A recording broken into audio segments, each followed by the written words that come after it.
Hi everyone, and welcome back to Traveling McGee. My name is Derek and I have a really exciting video for everybody. I'm really excited. I'm smack dab here in the middle of the state in Center County, a little bit in Mifflin County as well. But I'm getting ready to explore three really great state parks here in Pennsylvania, all surrounded by bald eagle state forest. So if you've never seen this part of the state before, stay tuned.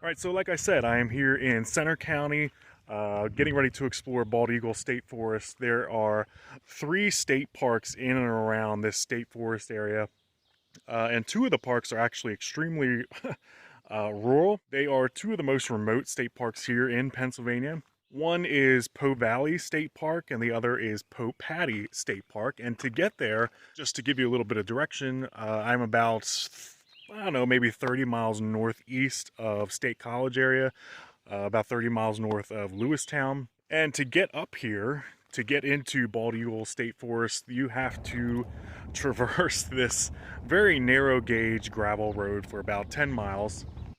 So I am here about, I don't know, maybe halfway through. I think I have about maybe 5 or 6 miles left to go. But as you can see, it is very narrow. It is relatively flat. There's not a lot of potholes or anything, but for someone with an RV, it would be very, very difficult to come down this road, especially if you had to pass someone. So keep that in mind if you ever decide to visit Poe Valley or Poe Paddy. But along the way here, about halfway, there is a really nice little lookout, and you can see pretty much clear across there. Now, it's not actually a cloudy day. We are still dealing with the smoke from the fires up in Canada. So it's a very, very hazy day, but it's pretty comfortable temperature-wise. It's about 70 degrees, but this gives you a really nice vantage point. You can kind of see through this little section here. If you were able to see clearly, you would be looking down at Lewistown area and some of the valley there with some farmland. But I'm going to keep going. My first stop is going to be Poe Valley State Park. I will be camping in Poe Paddy. The two parks are actually really close to each other. They're about 4 miles apart. So I wanted to hit Poe Valley first. There is a lake there as well as a beach, some restrooms, and I think some concessions. So I wanted to visit there first, kind of show everybody what's there. I've never been there before, and then transition over to Poe Paddy and check in and check out my campsite. So let's go.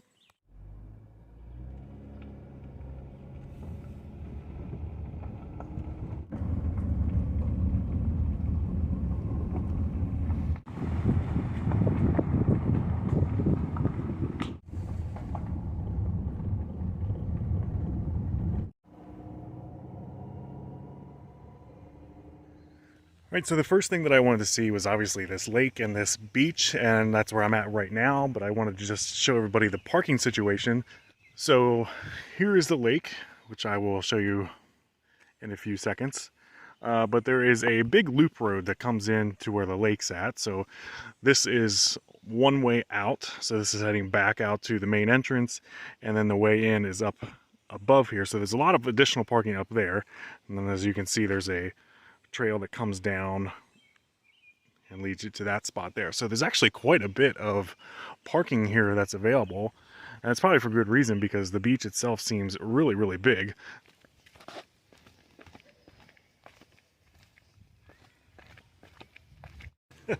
Man, this is a really nice bathhouse and like changing room, restroom area for the beach. It's huge. At the end here, they have a concession stand with like hot food. It's like there are boat rentals here as well, but look how big this beach is. There's not a lot of people here today. It's a Wednesday, kind of midday, so, and with the fog and the smoke and kind of the cooler weather, it's probably keeping everybody away. But really, really nice little concession stand here. Pizza, burgers, you have ice if you need to. It's not open right now, I'm not sure why, but maybe it's just open on the weekends. Well, it's closed on Wednesdays.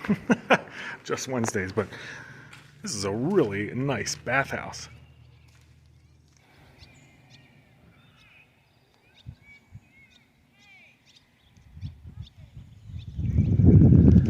can also see there's quite a few options here for picnicking. There's a pavilion down here as well.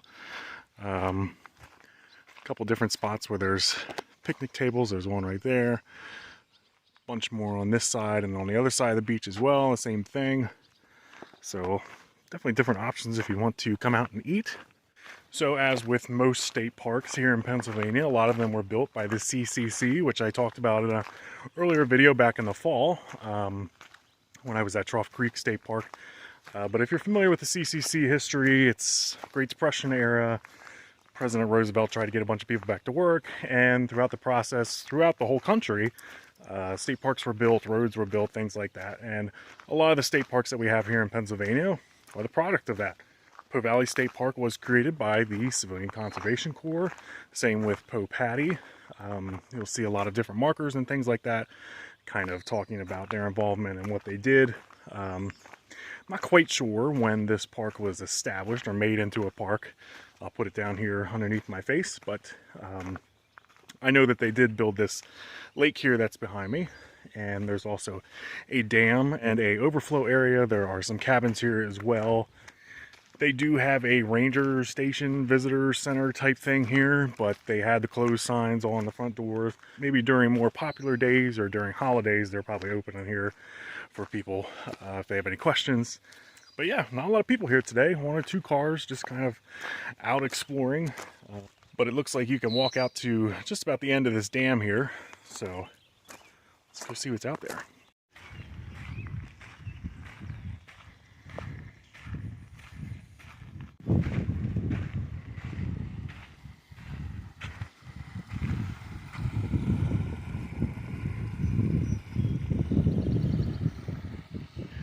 Good look of the overflow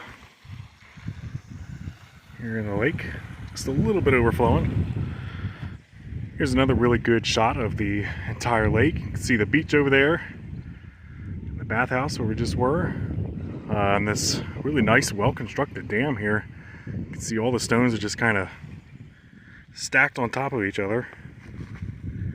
Now it looks like back behind the dam here is the, I guess part of the campground. There's a small little kind of chapel, outdoor chapel setting right there. This one site right here-ish, that's the campground host. So I'm guessing this is the main campground here in the park. So I'm just gonna go ahead and walk through the whole loop, check out the shower house, bathhouse, all that kind of stuff, and make my way back to the van. Here is the shower house and bathroom, and they have some additional parking here for people just using the bathroom. There's a small little cabin up there. Looks like that you could rent out, kind of a modern cabin. I think it's split 50-50. I think some of the sites have electric, some are primitive, just tent sites, but really nice so far. So the sites here are actually really, really big. As you can see, here's site number 29, I believe, but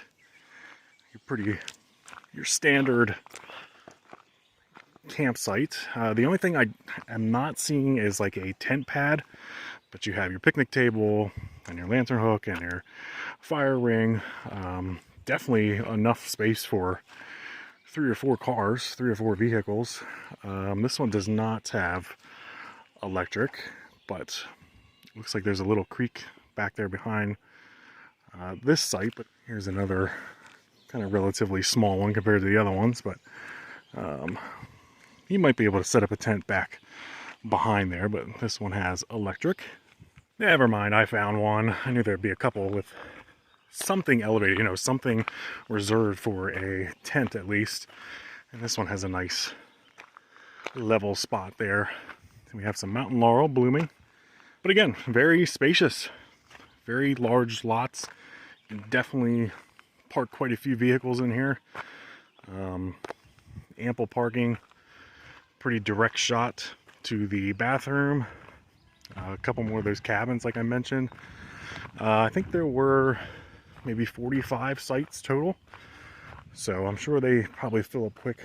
So again, like I mentioned, even though that Poe Valley and Poe Paddy state parks are relatively small, you kind of have to look at the big picture, which is they are surrounded by bald eagle state forest. lots of forests, lots of streams, lots of little lakes, and different types of hiking trails and different things that you can do recreationally. So there's a lot. It really opens up your options. So even though Poe Valley and Poe Paddy don't really have a hiking trail network, they, you know, you can be connected to trails that are in Bald Eagle State Forest, which is pretty cool. So yeah, I think I was pretty impressed here with Poe Valley. Really clean restrooms, the shower houses and the campground were really spacious and well maintained. I love this little lake here. It's just big enough to kind of make you feel like you're separate from the campground, but you know, a great spot if you'd like to swim. You know, the beach is really nice. There's playgrounds and food, as we all saw, which is always nice. But right now it's about 4:30, so I'm going to go back to the van and drive about 4 miles from here down to Poe Paddy State Park, which is where I will be camping for the next 2 nights, and try and find my campsite and get set up for the night and cook some dinner.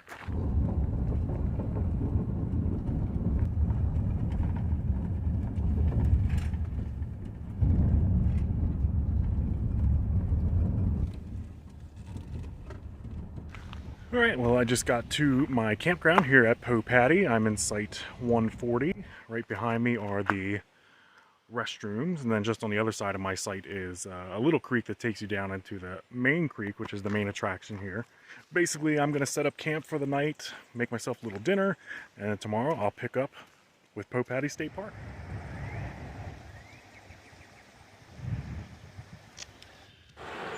Alright, well, it is day 2 here in Bald Eagle State Forest. I had a pretty decent night's rest. Took me a little while to fall asleep, but I ended up sleeping in a little bit. But just as a reminder, I am here at Poe Paddy State Park. Yesterday I was in Poe Valley State Park. There's no park office here. There's no shower house here, just a couple vault toilets, and they do have electric sites. I have an electric site, and that was $55 for 2 nights, so not too bad. One of the main draws to Poe Paddy is Penn's Creek, which basically runs right through the entire park. It is a really well-known stream here in Pennsylvania and in the country for trout fishing. In late spring, there is something called the green drake hatch. It's a species of mayfly that hatches here, so another reason why trout fishing is so popular here. But another reason why Poe Paddy is so important is because of its historical significance. During the late 1800s, 1880s, 1890s, this was a thriving lumber community here known as Poe Mills. There were, I think, just under 400 people here when in its like heyday, when it was a really big producer of lumber. And because of the lumber, they had to have ways of transporting it out of the mountains and down to distribution centers and mills and things like that. They constructed several different railroad lines here along Penn's Creek, and one of them had to be cut through the mountains. So there is actually a 250-foot long stone cutout tunnel here. It's been renovated here. I think back in 2015 it was renovated. It was cleaned up a little bit and reinforced, and today it is part of the Pennsylvania Mid-State Trail, which is a massive cross-state trail that you can do. I think it's about 350 miles from one end to the other, but it passes right through Bald Eagle State Forest and through Poe Paddy. And there's also a rail trail that uses that same trail. So some pretty cool things to explore, but what a lot of people choose to do, especially now that it's in the summer months, it's a little bit warmer. So what a lot of people do, they will bring kayaks and canoes and water tubes. Fortunately for me, I do have my tube with me. So I am walking back to my campsite. I blew it up last night to see if it was going to hold air. Looks like it's back here at the campsite. You can see behind me, there's my tube. It looks like it's still pretty much fully inflated. See Bobby back there. I'm plugged in, got my finger in the way. And the boat launch is just down this little path here. It just goes back down that way a little bit. Okay, well, I'm going to give this a shot. Since I'm too cheap to buy a GoPro and I'm a big dummy for leaving my backup phone at home, I have to do a redneck GoPro, which is a Ziploc bag and 2 Ziploc bags actually. Here's the creek behind me. So I'm going to be going this way. And so basically what it does is it wraps around this mountain and then it dumps you out at the other end of the tunnel. So then you walk through the tunnel and then it comes back out up around the other corner there. The creek itself I think is about 5 miles from side to side, but with the addition of the tunnel that really saves you a lot of walking because that cuts it down to about, I don't know, maybe a quarter of a mile.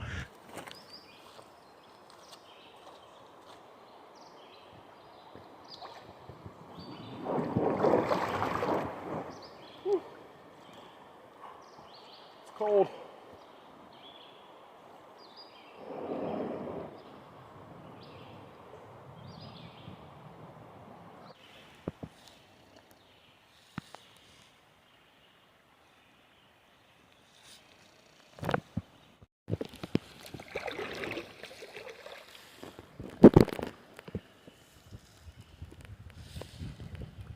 All right, well, I'm about halfway through and I've hit a couple rapids so far where the water gets pretty shallow and I end up getting stuck, so then I have to get out. And luckily there's not too many people around. I passed a few people fishing, but I wasn't doing anything to embarrass myself at that point. But here's some of those rapids I was talking about. They kind of start up there and then I've been going down through here, and me and my poor little inner tube, we just hit every rock going down. So I'm gonna walk down. You can kind of see it opens up a little bit down there, so I'm gonna take a little break, dry off for a second, and then put in down there.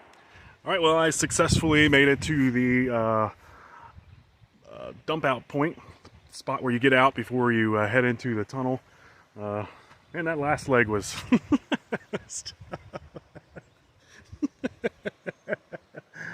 oh man, yeah, I got grounded a few times, but that's okay. The water's actually really comfortable once you get used to it. I have the tube up here, kind of resting for a second. I have my backpack and I have my Ziploc bags there. I have my walking stick, which unfortunately broke on me because it got wet. But here is the turnout spot. You can see there's like a small little pathway here, and there's a trail that takes you up into those rocks there a little bit. But creepy old house, fishing cabin. But really, really pretty here. The sun is doing its job, warming everything up. And like I said, I'm pretty much the only person out here. I did find some new tadpole friends. They're everywhere.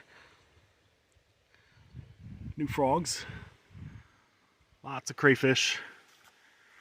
Oh my gosh, there's more over here. Here's a little crayfish. I don't know if you can see him or not. There he is, hiding there. All right, so I made it up to the tunnel. Like I said earlier, it is about 250 feet long, not super long. Once you do get inside, it kind of curves, so you can't really see the other side until you get like maybe a quarter of the way in. It's paved. It has a nice roof over top of it, so it's very safe. Again, a lot of people bike this path, so it has to be somewhat maintained for people biking.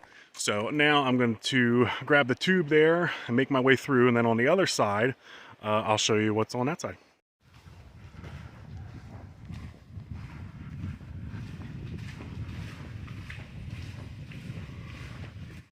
So you can see it has this nice galvanized aluminum top to it. And if you have a lantern, you can see down there pretty good. But relatively short walk, and then it puts you out right here.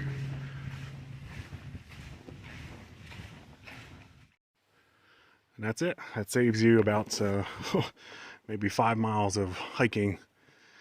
Just that short little distance through that tunnel there. You can see it goes up. But this used to be an old railroad tunnel used for transporting lumber for Poe mills, like I mentioned earlier today. And the railroad grade is still here. And it takes you out to this little bridge up here. And back to the creek that I was just on.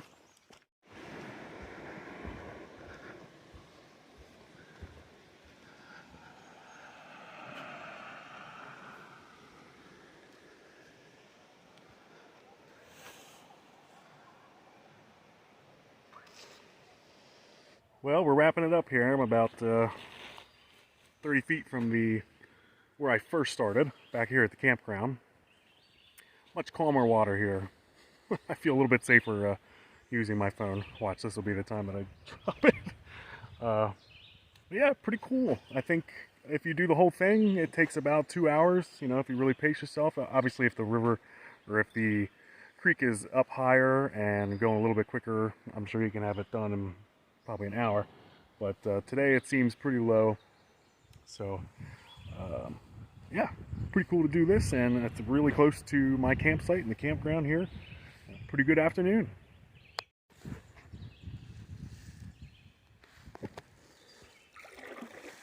I decided not to film last night because once I got back to the campsite, I just had a couple sandwiches and then I took a little nap. And then later on in the evening, once I woke up, I still wasn't really hungry, so I just made a fire and sat outside. And then went to bed around 10 o'clock. So nothing really exciting to show everybody, but now it's the morning of day 3. I'm getting ready to head out of Poe Paddy. My campsite is all cleaned up and ready to go. So I'm gonna take a quick drive around the campground just to give you a little idea of what it looks like, and then we'll head to our next park. So basically there are 3 separate loops. Each loop has about 10 or 15 different sites. They're also very large sites. There's quite a few people back here.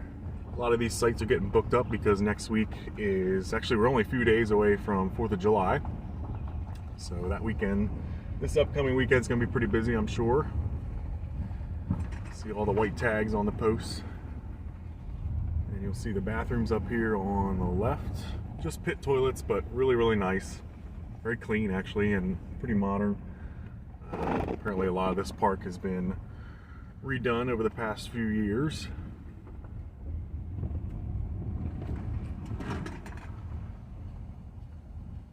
And this is the main entrance to the park. See, there's the sign, and that's it. So it's a pretty small park. I think it's about 8 square miles of park boundary. But again, once you factor in the acreage that is part of Bald Eagle State Forest, it's really a very large area. Bald Eagle State Forest is 193,000 acres. So a lot of things, a lot of space for you to explore. It's a beautiful, beautiful area here in Center County. So right now I'm actually going to be passing back through Poe Valley State Park and then going back up over that mountain again on the gravel road. And then from there I'm going to be checking out my 3rd state park, which is Reed's Gap State Park. So let's get going.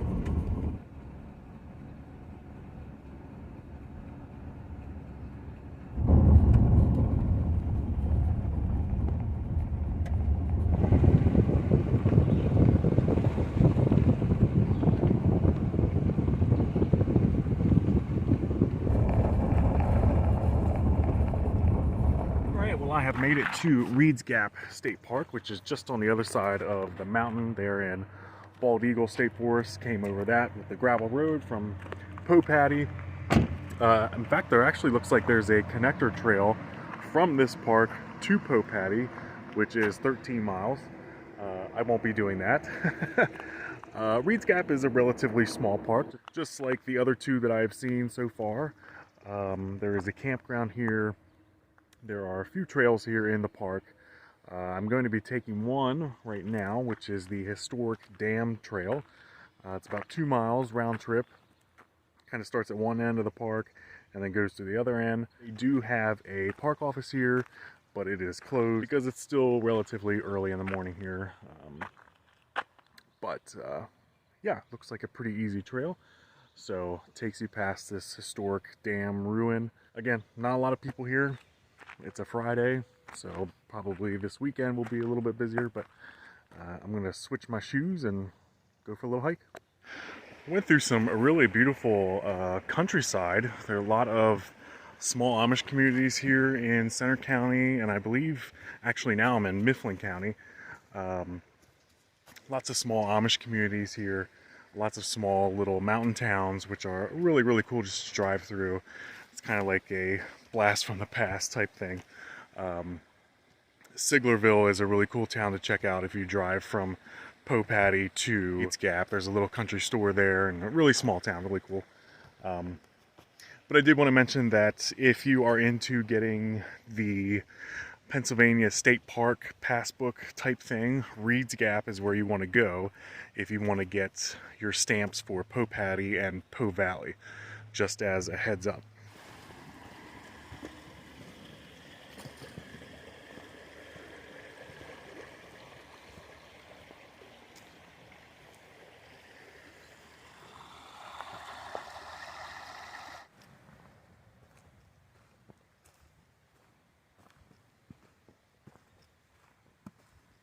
Here is that dam, not too far into the trail, maybe about a third of a mile. You can see it extends down just that way, and then the trail cuts right through the middle of it, and then it keeps going down right about there. I guess at one time it dammed up the creek that's behind there. I'm not sure if that was for logging industry or maybe another type of industry that was here, I don't know. But it's a pretty cool piece of engineering. Obviously they removed the dam, and now you have this beautiful creek here, which is probably its intended flow. Cool nonetheless.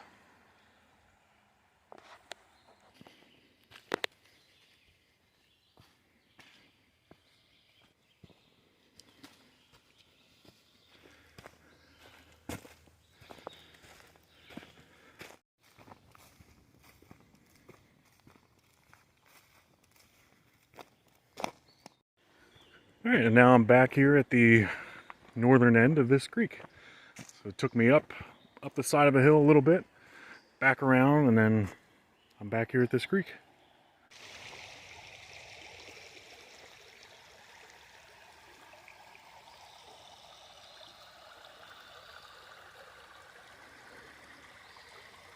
Alright, so here is a quick tour of the campground. So these look like they are all rustic sites. I'm not seeing any electric boxes, but fairly spaced out. You can see here's a pretty decent sized one. Picnic table, fire ring, and all that kind of stuff. This is site 10. Definitely good area to park, and there's a little area over there for a tent.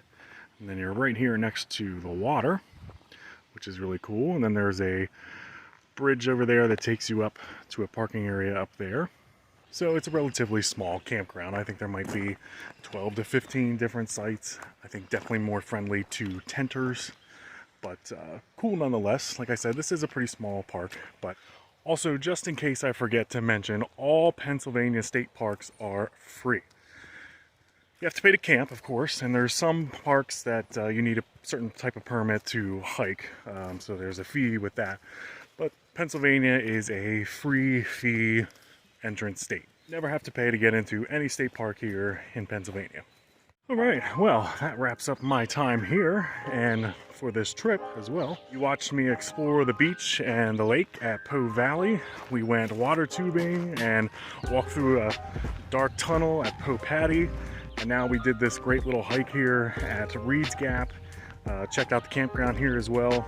So hopefully this encourages people to come out to Bald Eagle State Forest and explore these three really great little parks, all within about 20 miles of each other. So very close by. You can make a day trip out of each one, but each park is different in its own right, and I highly encourage everyone to come out to explore Bald Eagle State Forest.